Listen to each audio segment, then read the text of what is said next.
ചെമ്പനിപ്പൂ സീരിയലിൻ്റെ ഇനി വരാൻ വേണ്ടി പോകുന്ന എപ്പിസോഡിൻ്റെ റിവ്യൂ വിശേഷമാണ് കേട്ടോ പറയുന്നത്.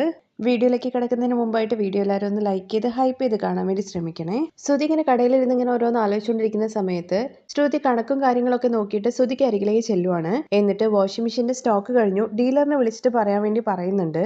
എന്നാൽ ശ്രുതി അതൊന്നും കേൾക്കുന്നില്ല കേട്ടോ. ശ്രുതി മറ്റേതോ ലോകത്താണ്. ശ്രുതി നിന്റെ അടുത്താണ് ഞാൻ പറയുന്നതെന്ന് ശ്രുതി പറയുമ്പോഴാണ് എന്താന്ന് ഞെട്ടലോട് കൂടിയിട്ട് ചോദിക്കുന്നത്. വാഷിംഗ് മെഷീന്റെ സ്റ്റോക്കുകളെല്ലാം കഴിഞ്ഞു, ഇനി ഡീലറിനെ വിളിച്ചിട്ട് സ്റ്റോക്ക് ഇറക്കാൻ വേണ്ടിയിട്ട് പറയാൻ വേണ്ടി പറയാണ്. അതൊക്കെ ശ്രുതി എനിക്കും അറിയുന്ന കാര്യം തന്നെയാണ്.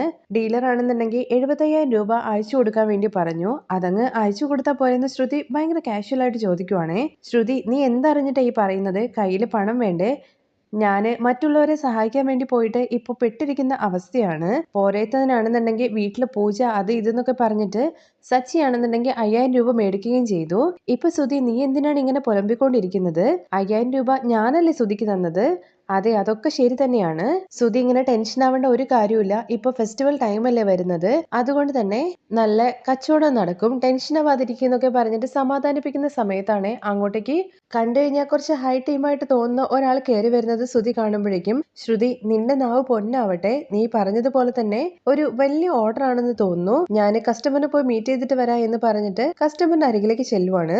വരൂ സർ. സാറ് എന്താണ് നോക്കുന്നതെന്നുള്ള കാര്യം ചോദിക്കുമ്പോൾ നിങ്ങളുടെ ഹോം അപ്ലയൻസസിലെ എല്ലാം അവൈലബിൾ ആണെന്ന് ചോദിക്കുമ്പോൾ സർ എല്ലാ ബ്രാൻഡ്സും അവൈലബിൾ ആണ്, പിന്നെ മറ്റ് കടകളെ കമ്പയർ ചെയ്യുന്ന സമയത്ത് ഇവിടെ വിലയും കുറവാണ്. ഓ അങ്ങനെയാണല്ലേ, അങ്ങനെയാണെന്നുണ്ടെങ്കിൽ നിങ്ങളുടെ കടയിൽ നിന്ന് തന്നെ സാധനങ്ങൾ എടുക്കാം. സർ വരൂ കാണിച്ചു തരാം എന്ന് പറഞ്ഞിട്ട് ഫ്രിഡ്ജ്, വാഷിംഗ് മെഷീൻ, TV, അതുപോലെ തന്നെ എല്ലാ ഹോം അപ്ലയൻസസും അദ്ദേഹം നോക്കുന്നുണ്ട് കേട്ടോ. അതിൽ നല്ല ടോപ്പ് ബ്രാൻഡ്സ് ആണ് സെലക്ട് ചെയ്യുന്നതും. ശ്രുതിയാണെങ്കിൽ ഭയങ്കര ഇൻട്രസ്റ്റോട് കൂടിയിട്ട് അദ്ദേഹത്തിന് പ്രൈസും അതുപോലെ ഓരോ സാധനങ്ങളൊക്കെ കാണിച്ചു കൊടുക്കുന്നത് കാണുമ്പോൾ തന്നെ ശ്രുതിക്ക് നല്ല സന്തോഷമാവുന്നുണ്ട് കേട്ടോ.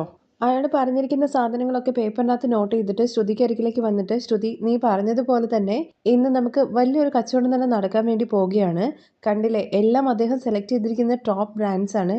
10 lakhsന് മുകളിലുള്ള സെയിലാണ് ഇന്ന് നടക്കാൻ വേണ്ടി പോകുന്നതെന്നൊക്കെ പറഞ്ഞ് ക്യാഷ് ഒക്കെ കാൽക്കുലേറ്റ് ചെയ്യുന്നുണ്ട് കേട്ടോ അവിടെ നിന്നുകൊണ്ട്. അറൗണ്ട് 3 lakhsന് മുകളിൽ നമുക്ക് പ്രോഫിറ്റ് കിട്ടും. ശ്രുതി ഞാൻ പറഞ്ഞില്ലേ ശ്രുതിക്ക് ഇപ്പൊ ടൈം നല്ലതാണ് എന്ന്, അതുകൊണ്ട് എല്ലാം നടക്കും. അതെ, ശ്രുതി പറഞ്ഞത് ശരിയാണെന്നുള്ള രീതിയിൽ ശ്രുതിയും പറയുന്നുണ്ട്. അങ്ങനെ കാൽക്കുലേഷൻ ഒക്കെ കഴിഞ്ഞതിന് ശേഷം ശ്രുതി കസ്റ്റമറിന്റെ അടുത്തേക്ക് പോകുമ്പോൾ ശ്രുതിയുടെ അടുത്തും കൂടെ വരാൻ വേണ്ടിയിട്ട് പറയുന്നുണ്ട്. അങ്ങനെ ശ്രുതിയും കൂടെ ചെല്ലുവാണ്. അങ്ങനെ അദ്ദേഹം അവിടെ ഇരിക്കുവാണ്. അദ്ദേഹത്തിന്റെ അടുത്തേക്ക് വന്നിട്ട് പറയുന്നുണ്ട്, സർ ടോട്ടൽ കാൽക്കുലേറ്റ് ചെയ്ത സമയത്ത് അറൌണ്ട് 40 lakhs വരും. അതിൽ സാറിന് ഞാൻ 5% ഡിസ്കൗണ്ട് ഇട്ടിട്ടുണ്ടെന്ന് പറയുമ്പോൾ എനിക്ക് ക്വാളിറ്റിയാണ് പ്രധാനം എന്നാണ് അദ്ദേഹം പറയുന്നത്. സർ എല്ലാം നല്ല ക്വാളിറ്റി ആയിട്ടുള്ള ബ്രാൻഡ് തന്നെയാണ്, അതുകൊണ്ട് സാർ ഇന്ന് ഓർഡർ തരുവാണെന്നുണ്ടെങ്കിൽ നാളെ സാറിന് ഡെലിവറി ചെയ്യാൻ വേണ്ടി പറ്റും. ഇന്ന് എനിക്ക് ഓർഡർ ചെയ്യാൻ വേണ്ടി പറ്റില്ല. ഇന്ന് വേണ്ടെങ്കിൽ പിന്നെ സാറിന് എന്നത്തേക്കാണ് ഓർഡർ ചെയ്യേണ്ടത്? വരുന്ന 7-ാം തീയതിക്ക്. 7-ാം തീയതി എന്ന് പറയുമ്പോൾ അവരിങ്ങനെ നോക്കുന്നുണ്ട്. അന്ന് എന്തെങ്കിലും പ്രത്യേക ദിവസമാണോ, ഇനി കല്യാണോ അങ്ങനെ എന്തെങ്കിലും ആണോ എന്നൊക്കെ ശ്രുതി ചോദിക്കുന്നുണ്ട്. അപ്പോൾ അദ്ദേഹം പറയുന്നത് ഏതൊരു ലോട്ടറിന്റെ നറുക്കെടുപ്പ് അന്നാണെന്നാണ്. അന്നത്തേക്ക് സാർ ഞാനൊരു ലോട്ടറി ടിക്കറ്റ് മേടിച്ചിട്ടുണ്ട്, അന്ന് പ്രൈസ് ഉറപ്പായിട്ടും അത് എനിക്ക് കിട്ടും. ഇത് കേട്ട് ശ്രുതിയും മുഖത്തോട് മുഖം നോക്കുവാണേ. സർ ലോട്ടറി ടിക്കറ്റ് എന്തായാലും ഫസ്റ്റ് പ്രൈസ് എനിക്ക് തന്നെ അടിക്കും, എൻ്റെ ജോത്സ്യൻ ഉറപ്പായിട്ടും പറഞ്ഞിട്ടുണ്ട്. അത് കഴിഞ്ഞ് ശ്രുതി എഴുതി വെച്ചിരിക്കുന്ന ആ കൊട്ടേഷൻ ഉണ്ടല്ലോ, അതെടുത്ത് കയ്യിൽ പിടിച്ചിട്ട് 14 ലക്ഷം ആവുള്ളൂ, ഞാൻ വിചാരിച്ചത് എല്ലാം കൂടി കൂടിയിട്ട് ഒരു 50-60 ലക്ഷം രൂപ വരുമെന്ന്. നിങ്ങളെ കടയിൽ അപ്പോൾ അത്രയൊക്കെ ഉള്ളൂ അല്ലേ? പിന്നെ ഞാൻ അടുത്തതായിട്ട് കൊച്ചിൻ്റെ ഒരു ഫ്ലാറ്റ് നോക്കാൻ വേണ്ടി പോവാണ്, സാധനങ്ങൾ നിങ്ങൾ അങ്ങോട്ടേക്കാണ് അയക്കേണ്ടത്.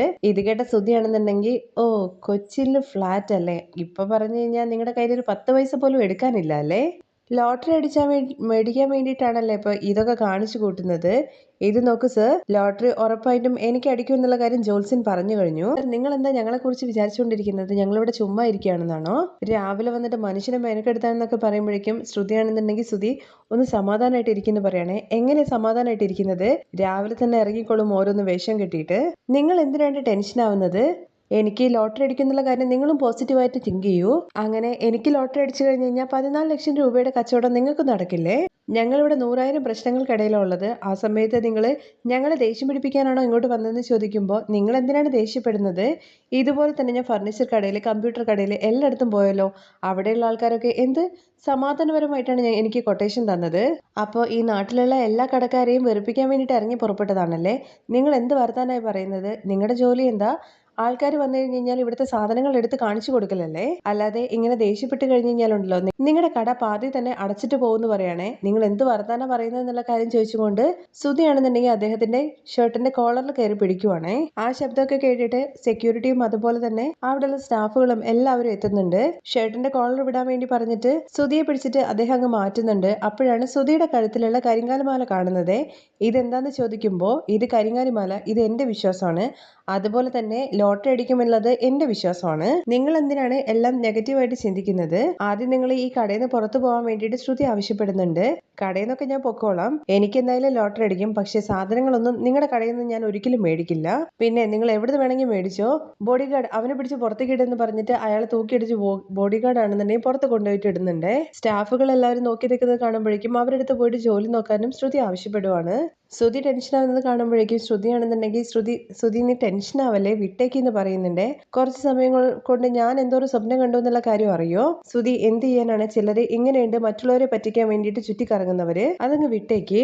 അതേസമയം കടയിലേക്ക് മറ്റൊരാൾ കയറി വരുന്നുണ്ട്. അയാൾ ഒരു സ്വാമിയെ പോലത്തെ ഒരാളാണ്. അയാളെ കണ്ട ഉടനെ തന്നെ പിച്ചെടുക്കാനായിട്ട് വന്നാന്ന് വിചാരിച്ചിട്ട് 20 രൂപയൊക്കെ ഇട്ട് കൊടുക്കുന്നുണ്ട്. ശ്രുതി ടെൻഷൻ അടിച്ചിരിക്കും നിൽക്കുക എന്നുള്ള കാര്യം മനസ്സിലാക്കിക്കൊണ്ട് തന്നെ അദ്ദേഹം ആണെന്നുണ്ടെങ്കിൽ എന്തിനാണ് നിങ്ങൾ ഇങ്ങനെ ടെൻഷൻ അടിക്കുന്നത്, ബിസിനസ്സിൽ നിങ്ങൾ ഒരു ദിവസം വലിയൊരാളായിട്ട് വരും. ശ്രുതിയെ പൊക്കി അടിക്കുന്നത് കേൾക്കുമ്പോഴേക്കും ഇരുന്നിടത്ത് എഴുന്നേറ്റിട്ട് അദ്ദേഹത്തിന് അടുത്തേക്കൊക്കെ ചെല്ലുന്നുണ്ട്. ഞാൻ ഇങ്ങോട്ടേക്ക് കയറി വരുന്ന സമയത്ത് ഒരാള് എന്റെ അടുത്ത് പറഞ്ഞു എന്ന് പറയണേ. എന്താ വല്ല ലെറ്റർ എന്തെങ്കിലും തന്നോന്നാണ് ശ്രുതി ആദ്യം ചോദിക്കുന്നത്.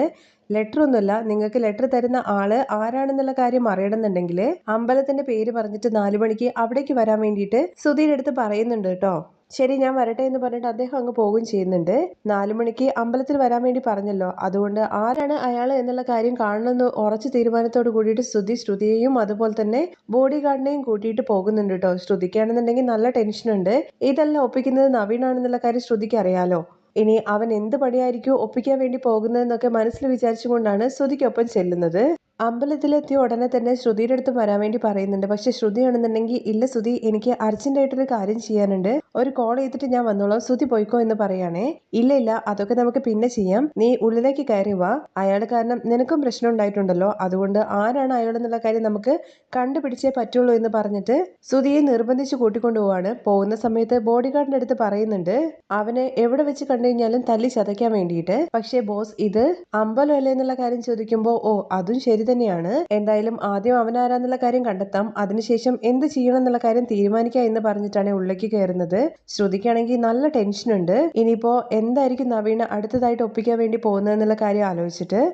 പിന്നെ നിവർത്തിയില്ലാത്തത് കൊണ്ട് തന്നെ ശ്രുതിയുടെ പുറകെ പോകുകയാണ് കേട്ടോ ശ്രുതി.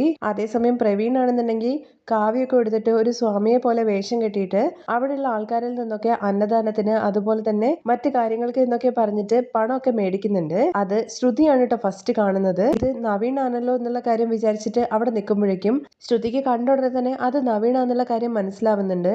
കുറച്ചു നേരം കഴിഞ്ഞതിന് ശേഷമാണ് ശ്രുതിയാണെങ്കിൽ ആ സ്വാമിയെ കാണുന്നത്. ശ്രുതി കണ്ടിട്ട് ആ സ്വാമിയുടെ അടുത്തേക്ക് പോകുമ്പോഴേക്കും ശ്രുതിയാണെങ്കിൽ തടഞ്ഞു നിർത്തുവാണേ. നീ എന്തിനാ ശ്രുതി അങ്ങോട്ടേക്ക് പോകുന്നത്, നിനക്ക് ആരാണ് നമുക്ക് കത്ത് തന്നെന്നുള്ള കാര്യം അറിയണ്ടേ, നമുക്ക് അവരെ പോയി തപ്പാ എന്നൊക്കെ പറഞ്ഞിട്ട് പിടിച്ചു വലിക്കുന്നുണ്ടെങ്കിലും എന്തായാലും സ്വാമിയല്ലേ, ആദ്യം അദ്ദേഹത്തെ ഒന്ന് പോയി കണ്ടിട്ട് വരാം, എന്നിട്ട് എന്റെ ഭാവിയെ കുറിച്ചൊന്ന് ചോദിച്ചിട്ട് വരാം എന്ന് പറഞ്ഞിട്ട് ശ്രുതി തന്നെ ആ നവീന്റെ അരികിലേക്ക് ചെല്ലുവാണ്.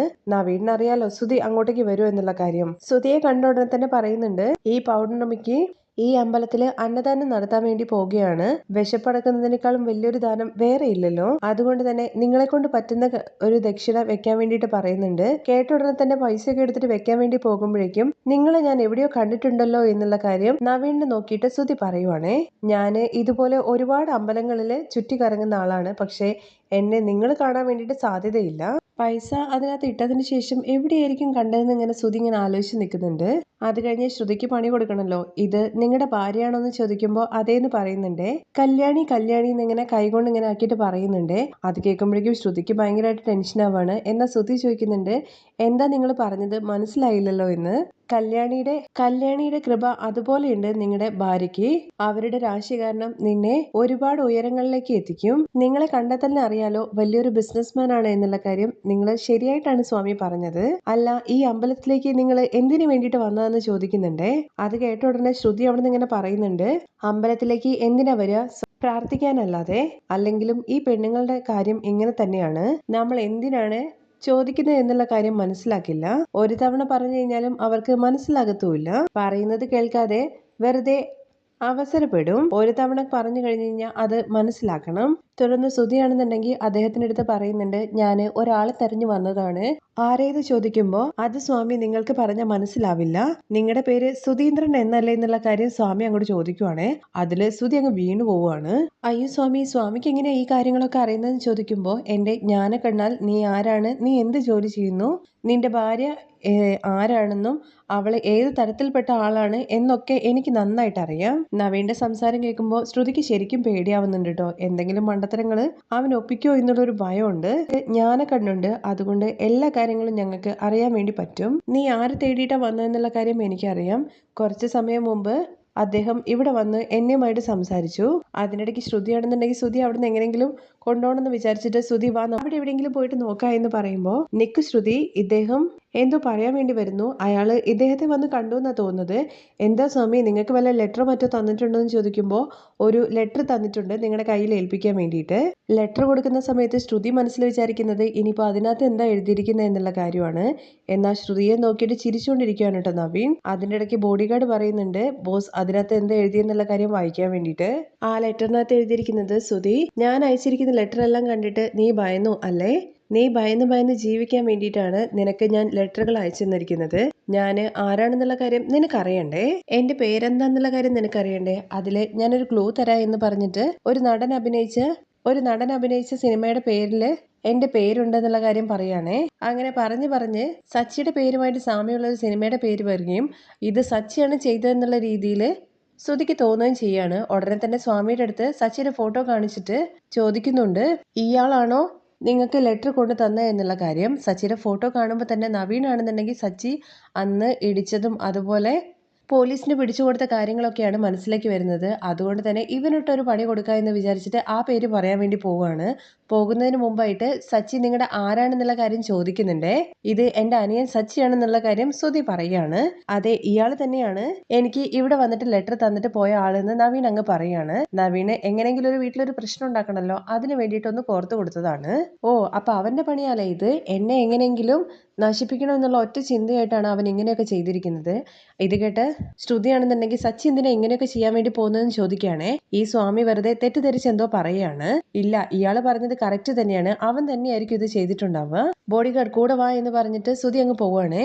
ശ്രുതി പോകുന്നതിന് മുമ്പായിട്ട് നവീൻ പറയുന്നുണ്ട്, 10 ലക്ഷം വരുന്നതിന് മുമ്പ് ഇതും നടക്കും ഇതിനപ്പുറവും നടക്കും, നീ പോയിക്കോ എന്ന് പറഞ്ഞിട്ട് ശ്രുതി അങ്ങ് പറഞ്ഞു വിട്ടിട്ട് നവീൻ അവിടെ നിന്ന് അങ്ങ് പോവുകയാണേ. ശ്രുതി വീട്ടിലെത്തിയിട്ട് പ്രശ്നം ഉണ്ടാക്കരുത് എന്ന് വിചാരിച്ചിട്ട് ശ്രുതി ഒരുപാട് പറഞ്ഞു നോക്കുന്നുണ്ട് കേട്ടോ. സച്ചി ആയിരിക്കില്ല അത് ചെയ്തത്, അദ്ദേഹം എന്തെങ്കിലും തെറ്റിദ്ധരിച്ചതായിരിക്കുമെന്ന്. ഇല്ല, അവൻ തന്നെയായിരിക്കും ഇത് ചെയ്തിട്ടുണ്ടാവുക എന്ന് പറഞ്ഞിട്ട് പ്രശ്നം ഉണ്ടാക്കാൻ വേണ്ടിയിട്ട് വീട്ടിലേക്ക് കയറി ചെല്ലുവാണ്. ഇത് പ്രശ്നമായിട്ട് സച്ചി ആരാന്നുള്ള കാര്യം കണ്ടെത്തി കഴിഞ്ഞ് ശ്രുതിക്ക് തന്നെയാണല്ലോ അത് വലിയ പ്രശ്നമായിട്ട് വരുന്നത്. അതുകൊണ്ടാണ് ശ്രുതിയെ മാക്സിമം തടയാൻ വേണ്ടി ശ്രമിക്കുന്നത്. എന്നാൽ ശ്രുതി അതൊന്നും കേൾക്കാതെ വീട്ടിനുള്ളിലേക്ക് കയറി ചെല്ലുവാണേ. ഉടനെ തന്നെ അമ്മയെ അമ്മയെന്ന് പറഞ്ഞ് വിളിച്ചു പോകുന്നുണ്ട്. ചന്ദ്രമതി ആണെന്നുണ്ടെങ്കിൽ റൂമിൽ നിന്നുകൊണ്ട് ഡാൻസ് എന്തോ പ്രാക്ടീസ് ചെയ്തുകൊണ്ടിരിക്കുമ്പോഴാണ് ശ്രുതിയുടെ ശബ്ദം കേട്ട് പുറത്തേക്ക് വരുന്നത്. അമ്മ എന്ത് ചെയ്യായിരുന്നു എന്ന് ശ്രുതി ചോദിക്കുമ്പോൾ, ഞാനിടാ ഡാൻസ് പ്രാക്ടീസ് ചെയ്തുകൊണ്ടിരിക്കുകയാണ് അമ്മേ, ഇവിടെ ഒരുത്തൻ എന്റെ തലയിൽ കയറിയിട്ട് ആടിക്കൊണ്ടിരിക്കുകയാണ്. അപ്പോഴാണ് അമ്മയുടെ ഒരു ഡാൻസ് പ്രാക്ടീസ്. അത് കഴിഞ്ഞിട്ടാണ് നമ്മുടെ ചന്ദ്ര ശ്രുതിയുടെ കൂടെ വന്നിരിക്കുന്ന ബോഡി ഗാർഡിനെ ശ്രദ്ധിക്കുന്നത്. എടാ, ഇതാരാടാന്നുള്ള കാര്യം ചോദിക്കുമ്പോൾ, അമ്മേ, ഇതാണ് എൻ്റെ ബോഡി ഗാർഡ്. ഇവൻ എന്തിനാണ് ഇത്രയും ഹൈറ്റ്? അമ്മേ, ഇപ്പൊ അതാണോ പ്രധാനപ്പെട്ട കാര്യം? അമ്മേ, ഇത്രയും നാള് എനിക്ക് ലെറ്റർ അയച്ചിട്ട് എന്നെ ഭയപ്പെടുത്തിക്കൊണ്ടിരുന്നില്ലേ, അത് ആരാണെന്നുള്ള കാര്യം അമ്മയ്ക്ക് അറിയോ? ആരാണെന്ന് ചന്ദ്ര ചോദിക്കുമ്പോൾ, സച്ചിയാണ്. നീ എന്താണ് ഈ പറയുന്നത്? അതെ അമ്മേ, സച്ചിയാണ് ഇത്രയും നാളെ എന്നെ ഭയപ്പെടുത്താൻ വേണ്ടിയിട്ട് ലെറ്റർ അയച്ചുകൊണ്ടിരുന്നത്. അമ്മേ, അവൻ എവിടെ പോയി? എടാ സച്ചി സച്ചി എന്നിങ്ങനെ വിളിക്കുമ്പോൾ സച്ചി വീട്ടിലില്ല കേട്ടോ. ശ്രുതിയുടെ ശബ്ദം കേട്ടുകൊണ്ട് രവിയും അതുപോലെ ശ്രീകാന്തും രേവതിയും പുറത്തേക്ക് ഇറങ്ങി വരുന്നുണ്ട്. നീ എന്തിനാണ് ഇവിടെ കിടന്നിട്ട് ഒച്ചയെടുക്കുന്നതെന്ന് ചോദിച്ചുകൊണ്ടാണ് രവി അരികിലേക്ക് വരുന്നത്. അത് അച്ഛാ എന്ന് പറഞ്ഞ് ശ്രുതി പറയാൻ വേണ്ടി പോകുന്നതിന് മുമ്പായിട്ട് ചന്ദ്രയ്ക്ക് വീണ്ടും സംശയം. എടാ, നീ പറഞ്ഞതൊക്കെ സത്യം തന്നെയാണോ? അവൻ തന്നെയാണോ ഇതൊക്കെ ചെയ്തതെന്ന് ചോദിക്കുമ്പോൾ, അതെ അമ്മേ, എല്ലാം ആ കുടിയും ചെയ്ത പണിയാണ്. അച്ഛയെന്ന് കേട്ട ഉടനെ തന്നെ ചന്ദ്രയാണെന്നുണ്ടെങ്കിൽ രേവതിക്ക് നേരെ അങ്ങ് തുള്ളുവാണേ. എടി, എന്താടി നിന്റെ ഭർത്താവ് ചെയ്തിരിക്കുന്നത്? സച്ചേട്ടൻ എന്ത് ചെയ്തു എന്ന് ലെറ്റർ അയച്ചിരിക്കുന്നു. ലെറ്ററോ? ഇപ്പോഴത്തെ കാലത്ത് ആരെങ്കിലുമൊക്കെ ലെറ്റർ അയക്കോ? അതിന് പകരം ഫോണിൽ സംസാരിച്ചാൽ പോരെന്ന് രവി ചോദിക്കുന്നുണ്ട്. രവിയേട്ടാ, നിങ്ങൾ ചുമ്മാ എന്നെ വയറ്റരിച്ചിൽ കൂട്ടല്ലേ. എന്ത് ലെറ്ററിനെ കുറിച്ചിട്ടാണ് അമ്മ സംസാരിക്കുന്നതെന്ന് ശ്രീകാന്ത് ചോദിക്കുന്നുണ്ട്. ഈ ശബ്ദമൊക്കെ കേട്ടിട്ട് ഇതൊക്കെ കഴിഞ്ഞതിന് ശേഷമാണ് വർഷം അങ്ങോട്ടേക്ക് വരുന്നത്. അല്ല, ആരാ ഇവര് ഇത്രയും ഹൈറ്റിലുള്ള വയൽമാൻ പോലെയുണ്ടല്ലോ. ഇത് സുധിയുടെ ബോഡി ഗാർഡ് ആണെന്നുള്ള കാര്യം ചന്ദ്രൻ അങ്ങ് പറയുന്നത് കേൾക്കുമ്പോൾ എല്ലാവരും ആ ബോഡി ഗാർഡിനെ തന്നെ ഇങ്ങനെ നോക്കുവാണ് അടിമുടി. എന്ത് ചെയ്യാനാണ്, എനിക്ക് ജീവനിൽ പേടിയുള്ളത് കൊണ്ട് തന്നെ ഞാൻ പൈസ കൊടുത്തിട്ട് ഇവനെ അപ്പോയിന്റ് ചെയ്ത് വെച്ചിരിക്കുകയാണ് അച്ഛാ. അതിന് മാത്രം നിനക്ക് എന്ത് ഭയമാണെന്നുള്ള കാര്യം ചോദിക്കുമ്പം എല്ലാം ആ സച്ചി കാരണമാണ് അച്ഛാ. അതിന് മാത്രം സച്ചിന് എന്താണ് അമ്മ ചെയ്തതെന്നുള്ള കാര്യം രേവതി ചോദിക്കുന്നുണ്ട്. ഇത്രയും വലിയൊരു കാര്യം ചെയ്തിട്ട് അവൻ എന്താ ചെയ്തതെന്നുള്ള കാര്യം നീ എന്റെ അടുത്ത് ചോദിക്കാണോ? നിങ്ങൾ രണ്ടുപേരും കൂടി ചേർന്നിട്ടാവുമല്ലോ ഇങ്ങനൊരു കാര്യം ചെയ്തിട്ടുണ്ടാവുക. അമ്മ എന്തിനെ കുറിച്ചാ പറയുന്നതെന്നുള്ള കാര്യം എനിക്ക് മനസ്സിലാകുന്നില്ല എന്ന് രേവതി പറയുമ്പോൾ, നീ ചുമ്മാ അഭിനയിക്കൊന്നും വേണ്ടടി. സുധിയുടെ വളർച്ച കണ്ടിട്ട് നിങ്ങൾക്ക് രണ്ടുപേർക്കും അസൂയാണ്. അതുകൊണ്ടാണ് നിങ്ങൾ ഇങ്ങനെയൊക്കെ ചെയ്തിട്ട് അവനെ ഭയപ്പെടുത്തിയിട്ട് അവന്റെ വളർച്ചയെ തകർക്കാൻ വേണ്ടി ശ്രമിക്കുന്നത്. ഇത് കേട്ട് ശ്രീകാന്ത് ചോദിക്കുന്നുണ്ട്, അല്ല അമ്മേ, സുധിയേട്ടൻ എന്താ ചെറിയ പയ്യനാണോ ഭയപ്പെടുത്താൻ വേണ്ടിയിട്ട്? അതിന് മാത്രം സച്ചിയേട്ടൻ എന്താ ചെയ്തത്? അല്ല, എന്തോ ലെറ്ററിനെ കുറിച്ച് പറഞ്ഞല്ലോ, എന്ത് ലെറ്റർ ആണെന്ന് വർഷ ചോദിക്കുമ്പോൾ, എനിക്ക് 2 ലെറ്ററാണ് വന്നിരിക്കുന്നത്. ആദ്യത്തെ ലെറ്ററിനകത്ത് എന്നെ ചുറ്റിയിരിക്കുന്ന ആൾക്കാർ കാരണം എനിക്ക് പ്രശ്നം ഉണ്ടാവുമെന്ന് പറഞ്ഞു. അത് കണ്ടപ്പോൾ മുതൽ തന്നെ ഞാൻ ആകെ പേടിച്ച് വരച്ചിട്ടായിരുന്നു നടന്നുകൊണ്ടിരുന്നത്. അത് കഴിഞ്ഞ് പിന്നെ വന്ന ലെറ്ററിനകത്ത് അമ്മയ്ക്ക് അറ്റാക്ക് വരുന്നു, ഞാൻ സൂയിസൈഡ് ചെയ്യും എന്നൊക്കെയാണ് പറഞ്ഞത്. പിന്നെ എന്റെ അനിയൻ കൊലപാതകയാകും എന്നുള്ള കാര്യം ഇപ്പോഴാണ് എനിക്ക് മനസ്സിലായത്. ആ ലെറ്ററിനകത്ത് പറഞ്ഞത് ശ്രീകാന്തിനെ കുറിച്ചിട്ടാണ് എന്ന്. ഇങ്ങനെ ലെറ്റർ വന്ന സമയത്താണ് ഞാൻ ജോൽസിനെ പോയി കണ്ടതും പരിഹാരം എന്നുള്ള രീതിയിൽ അയാള് ഓരോ ദിവസം ഓരോ കളർ ഷർട്ട് ധരിക്കാൻ വേണ്ടിയിട്ട് പറഞ്ഞതും. ഓ, അപ്പൊ അതായിരുന്നല്ലേ ആ കോപ്രായത്തിന്റെ ഉദ്ദേശം എന്നുള്ള കാര്യം ശ്രീകാന്ത് കളിയാക്കി ചോദിക്കുന്നുണ്ടേ. ശ്രുതി പറയുന്നതൊന്നും അത്ര വിശ്വസനീയമായിട്ട് തോന്നുന്നില്ലെന്ന് രവി പറയുന്നുണ്ട്. ചുമ്മാ ഓരോന്ന് കഥയടിച്ച് ഇറക്കാതെ എന്ന് പറയുമ്പോൾ, അച്ഛൻ ഞാൻ പറഞ്ഞ കാര്യങ്ങളെല്ലാം സത്യം തന്നെയാണ്. അച്ഛന് സംശയം ഉണ്ടെന്നുണ്ടെങ്കിൽ ശ്രുതിയുടെ അടുത്ത് ചോദിക്കാൻ വേണ്ടി പറയുന്നുണ്ട്. അതേ അങ്കിൾ, ഇങ്ങനെ ഒരു ലെറ്റർ വന്നിട്ടുണ്ട് എന്നുള്ള കാര്യം ശ്രുതിയും അറിയിക്കുകയാണ്. ഈ ലെറ്റർ അയച്ചത് ആരാണ്? ഇതിൽ സച്ചേട്ടൻ എന്ത് ചെയ്തു എന്നാ നിങ്ങൾ ഈ പറയുന്നതെന്ന് ശ്രീകാന്ത് ചോദിക്കുമ്പോൾ, ഇതെല്ലാം ചെയ്തത് സച്ചിയാണെന്ന് ശ്രുതി പറയുന്നുണ്ട്. ഉടനെ തന്നെ രേവതിക്ക് ഭയങ്കരമായിട്ട് ദേഷ്യം വരുന്നുണ്ട്. ശ്രുതി, നിന്റെ ഭർത്താവ് എന്താ ഈ പറയുന്നത്? നിന്റെ ഹസ്ബൻഡ് ചെയ്ത കാര്യമാണെന്ന് ചന്ദ്ര. ഉടനെ തന്നെ രേവതി പറയുന്നുണ്ട്, ഒരിക്കലും സച്ചേട്ടൻ അമ്മ ഇങ്ങനത്തെ ഒരു കാര്യം ചെയ്യില്ല. സച്ചേട്ടനെ എന്തെങ്കിലും ചോദിക്കാനോ പറയാനോ ഉണ്ടെന്നുണ്ടെങ്കിൽ അത് നേരിട്ട് തന്നെ ചെയ്യും, അല്ലാതെ പുറകിലൂടെ വന്ന് കുത്തുന്ന പരിപാടിയൊന്നും സച്ചേട്ടൻ അറിയില്ല. എടി, അവൻ തന്നെയാണ് ചെയ്തിരിക്കുന്നത്. അവന്റെ മനസ്സിൽ എന്താണുള്ളതെന്നുള്ള കാര്യം ഇപ്പോഴല്ലേ മനസ്സിലാകുന്നത്. ഞാൻ എപ്പോഴാണ് ചാവുന്നത് എന്നുള്ള കാര്യം നോക്കിക്കൊണ്ട് നടക്കുവാണല്ലേ രണ്ടെണ്ണം. എടി, സ്വന്തം അമ്മ അറ്റാക്ക് വന്ന് മരിക്കുന്ന ഏതെങ്കിലും ഒരു മകൻ പറയുമോ എന്നുള്ള കാര്യം ചന്ദ്ര ചോദിക്കുന്നത് കേൾക്കുമ്പോൾ, ചന്ദ്രെ, നിനക്ക് ഇപ്പോഴാണോ അവൻ നിന്റെ മകനാണെന്നുള്ള കാര്യം ഓർമ്മ വന്നത്? സച്ചി ഒരിക്കലും ഇങ്ങനത്തെ കാര്യങ്ങളൊന്നും ചെയ്യില്ല. അച്ഛൻ എന്തിനാണ് ഇപ്പോഴും അവനെ വിശ്വസിക്കുന്നത്? അവൻ നല്ലവനാന്ന് വിചാരിച്ചിട്ടല്ലേ അച്ഛൻ ഇങ്ങനെ പറയുന്നത്? എന്നാൽ സച്ചി ലെറ്റർ കൊടുത്ത ആള് തന്നെയാണ് എൻ്റെ അടുത്ത് വന്നിട്ട് ഈ കാര്യം പറഞ്ഞത്. സച്ചി തന്നെയാണ് ഈ കാര്യം പറഞ്ഞതെന്ന് ശ്രുതി. സച്ചിയേട്ടൻ എന്തായാലും ഇങ്ങനത്തെ കാര്യമൊന്നും ചെയ്യില്ല എന്ന് ശ്രീകാന്ത് പറയുന്നുണ്ടെങ്കിലും അവൻ തന്നെയാണ് ഇങ്ങനെയൊക്കെ ചെയ്തിരിക്കുന്നത്. അത് വ്യക്തമായിട്ട് തെളിവോട് കൂടിയിട്ടാണ് ഞാൻ പറയുന്നതെന്നൊക്കെ ശ്രുതി വീണ്ടും പറയുവാണേ. അല്ല ശ്രുതി ചേച്ചി, നിങ്ങളെന്താ മിണ്ടാതിരിക്കുന്നത്? ഇതെല്ലാം ശരിയാണോ നിങ്ങളുടെ ഹസ്ബൻഡ് പറയുന്നത്? അത് സച്ചി തന്നെയാണോ എന്ന് അറിയില്ല എന്നൊക്കെ ശ്രുതി പറയാൻ വേണ്ടി ശ്രമിക്കുന്നുണ്ടെങ്കിലും ഇത് സച്ചി തന്നെയാണ് ചെയ്തത് എന്നും സ്വന്തം ഏട്ടനെ ഭയപ്പെടുത്തിയിട്ട് സന്തോഷിക്കുന്ന സാഡിസ്റ്റ് ആണ് അവനെന്നൊക്കെയാണ് ശ്രുതി പറയുന്നത്. ഇത് നോക്ക് രേവതി, ഇനി ഒരു നിമിഷം പോലും നീ ഇവിടെ നിൽക്കാൻ വേണ്ടി പാടില്ല. നിന്റെ ഭർത്താവിനെയും കൂട്ടിയിട്ട് ഇപ്പൊ ഇവിടുന്ന് ഇറങ്ങിയേക്കണമെന്ന് പറയണേ. അവരെങ്ങോട്ട് പോകണമെന്ന ചന്ദ്രൻ നീ പറയുന്നത്? അവര് എങ്ങോട്ട് വേണമെങ്കിലും പോട്ടെ, അതൊന്നും എന്റെ പ്രശ്നമല്ല. തുടർന്ന് രേവതി ചോദിക്കുന്നുണ്ട്, ഞങ്ങൾ എന്തിനാണ് അമ്മ ഇവിടുന്ന് ഇറങ്ങി പോകുന്നത്? എടി, ഞാൻ ചാവണമെന്നും എനിക്ക് അറ്റാക്ക് വരണം എന്നൊക്കെയാണ് അതിനകത്ത് എഴുതിയിരിക്കുന്നത്. നിങ്ങളൊക്കെ ഇവിടെ നിന്ന് കഴിഞ്ഞു കഴിഞ്ഞാൽ വേണമെങ്കിൽ അതുപോലെ സംഭവിക്കുകയും ചെയ്യും. മര്യാദയ്ക്ക് അവനെയും കൂട്ടിയിട്ട് ഇവിടുന്ന് ഇറങ്ങി പൊക്കോണം. എന്താണ് ഇവിടെ നടന്നതെന്നുള്ള കാര്യം പോലും അറിയില്ല. അതിനു മുമ്പ് എന്തിനാണ് സച്ചിയാണ് ഇതെല്ലാം ചെയ്തതെന്നുള്ള കാര്യം ചന്ദ്രൻ നീ ഈ പറയുന്നത്? എടാ, നിന്റെ അടുത്ത് ആരാണ് സച്ചിയാണ് ഇതൊക്കെ ചെയ്തതെന്നുള്ള കാര്യം പറഞ്ഞതെന്ന് രവി ചോദിക്കുന്നുണ്ട് കേട്ടോ. ഞാൻ അമ്പലത്തിൽ പോയ സമയത്ത് അവിടെ ഒരു സ്വാമിയെ കണ്ടിട്ടുണ്ടായിരുന്നു. ആ സ്വാമിയാണ് എൻ്റെ അടുത്ത് പറഞ്ഞത്. എടാ, ഇപ്പോഴത്തെ കാലത്ത് ഈ സ്വാമിമാരൊക്കെ കള്ളന്മാരായിരിക്കും. അവരെന്തോ പറഞ്ഞെന്ന് പറഞ്ഞു കണ്ട് നീ ഇവിടെ കിടന്ന് തുള്ളുവാണോ? അച്ഛാ, എനിക്ക് ഓൾറെഡി ഡൗട്ട് ഉണ്ടായിരുന്നു. അതിനുശേഷം ഇതുകൂടി കേട്ടപ്പോൾ അത് ഞാൻ കൺഫേം ചെയ്തു. അവൻ തന്നെയാണ് ഇത് ചെയ്തിരിക്കുന്നത്. ഉറപ്പായിട്ടും അവൻ തന്നെയായിരിക്കും ചെയ്തതെന്ന് സുധിയെ സപ്പോർട്ട് ചെയ്തുകൊണ്ട് ചന്ദ്രയും പറയുന്നുണ്ട്. അമ്മേ, വെറുതെ സച്ചേട്ടനെ കുറിച്ചിട്ട് അനാവശ്യം പറയരുത്. എന്താണെന്നുണ്ടെങ്കിലും സച്ചേട്ടന്റെ മുഖത്തോട് മുഖം നോക്കിയിട്ട് സംസാരിച്ചിട്ട് ശീലമുള്ളൂ. പിന്നെ അവൻ തന്നെയായിരിക്കും ഇത് ചെയ്തിരിക്കുന്നത് എന്നുള്ള കാര്യം ചന്ദ്ര വീണ്ടും പറയുമ്പോൾ, അമ്മേ, ഞാൻ പറഞ്ഞിട്ട് നിങ്ങൾക്ക് മനസ്സിലാവുന്നില്ലേ? സച്ചേട്ടൻ ഒരിക്കലും ഇങ്ങനത്തെ കാര്യം ചെയ്യില്ല. അവനാണിത് ചെയ്തതെന്നുള്ള കാര്യം കൺഫേം ആയിട്ട് അറിഞ്ഞിട്ടാണ് ഞാൻ ഇങ്ങോട്ടേക്ക് വന്നതെന്ന് സുധി പറയാണേ. ന്യായപടി നോക്കിക്കഴിഞ്ഞ് കഴിഞ്ഞാൽ അവന്റെ പേരിൽ പോയിട്ട് പോലീസ് കേസാണ് കൊടുക്കേണ്ടത്. സുധിയുടെ ആ സംസാരം കേൾക്കുമ്പോഴേക്കും രവിക്ക് അങ്ങ് തരിച്ചങ്ങ് കയറി വരുന്നുണ്ട്. നീ എന്ത് വർത്താനാടാ പറയുന്നത്? നീ നിന്റെ സ്വന്തം അനിയന്റെ പേരിൽ പോയിട്ട് പോലീസ് കേസ് കൊടുക്കോ? പിന്നെ അച്ഛനമ്മ എന്ന് പറഞ്ഞിട്ട് ഞങ്ങൾ രണ്ടുപേരും ഇവിടെ എന്തിനാണോ നിൽക്കുന്നത്? ഇതിനു വേണ്ടിയിട്ടാണോടാ നീയൊക്കെ പഠിച്ചത്? നീ നിന്റെ ഊഹം വെച്ചിട്ട് ഓരോ കാര്യങ്ങൾ പറയാൻ നിൽക്കണ്ട. രവി ചൂടാവാന്നുള്ള കാര്യം മനസ്സിലാക്കുമ്പോഴേക്കും ചന്ദ്ര ഒന്ന് പദത്തിലാണ് കേട്ടോ പറയുന്നത്. ഉറപ്പായിട്ടും രവിയേട്ടാ ഇത് സച്ചി തന്നെയായിരിക്കും ചെയ്തിട്ടുണ്ടാവുക. അവൻ വീട്ടിൽ വന്നു കഴിഞ്ഞ് കഴിഞ്ഞാൽ ശ്രുതിക്ക് എന്തെങ്കിലും സംഭവിക്കുമോ എന്നുള്ള ഭയം എനിക്കുണ്ട്. ഇത് നോക്ക് രേവതി, അവൻ വന്ന ഉടനെ തന്നെ ഉണ്ടല്ലോ അവനെയും കൂട്ടിയിട്ട് ഇവിടുന്ന് പൊക്കോണം. കേട്ട ഉടനെ രേവതി പറയുന്നുണ്ട്, അങ്ങനെ ചെയ്യാത്ത തെറ്റിന് പഴി ചാരിയിട്ട് ഞങ്ങൾക്ക് അങ്ങനെ വീട് വിട്ടൊന്നും പോകാൻ വേണ്ടി പറ്റില്ല. പിന്നെ നീ വലിയ നീതി കേൾക്കണ പരമ്പരയല്ലേ? നീ എന്താ ചിലമ്പൊടിച്ചിട്ട് നീതി കേൾക്കാൻ വേണ്ടി പോവാണോ? ഇത് നോക്കടി, ഇത് എന്റെ വീടാണ്. ഇവിടെ ആരാണ് നിൽക്കേണ്ടത് വേണ്ട എന്നുള്ള കാര്യം തീരുമാനിക്കുന്നത് ഞാനാണ്. മര്യാദയ്ക്ക് ഇവിടുന്ന് ഇറങ്ങിപ്പോയിക്കോണം. എനിക്കും അമ്മേ ഇത് തന്നെയാണ് വീട്.